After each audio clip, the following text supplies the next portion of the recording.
That's Dean Maki. He is a Bloomberg best, essentially means he brings you some incredible insight on the economy. He is a chief U.S. economist at Barclays, also ranking among the forecasters for the best overall for the 13 key indicators tracked by Bloomberg. Joining us from another location here in New York. Dean, thanks for your time.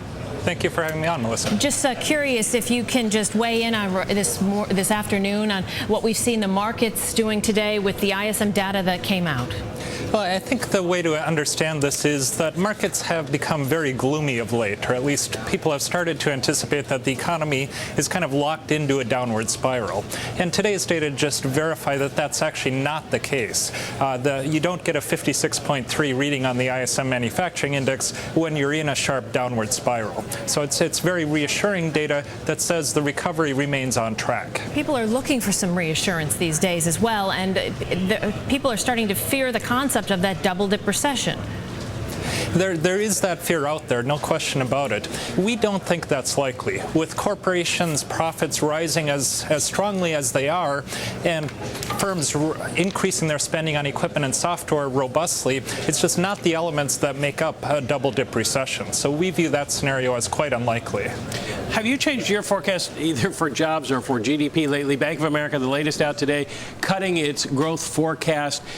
We're getting down into territory that at least leaves us very vulnerable to shocks, no? We have not changed our forecast very recently. We're at 2.8% growth for next year, and we are comfortable with those kind of numbers.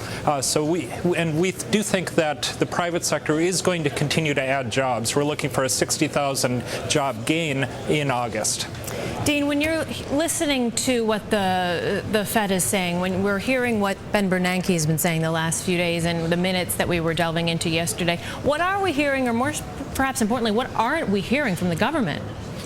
Well, I think the Fed had a bit of a miscommunication here at the August FOMC statement. The market and many people interpreted that statement as saying the Fed had become much more worried about the outlook, and that was why they were starting to reinvest mortgage prepayments into treasuries.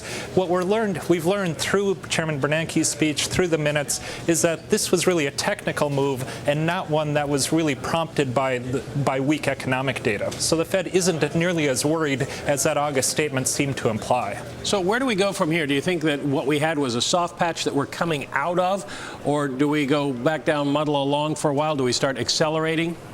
We think in terms of GDP that Q2 will be the weakest quarter this year. We are looking for an improvement from that 1.6% up to about 2.5% in the third quarter.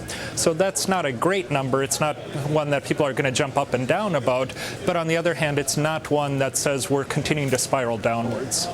Dean Maki, a chief U.S. economist at Barclays. I know you're a busy guy. Appreciate your time and insight. Thank you.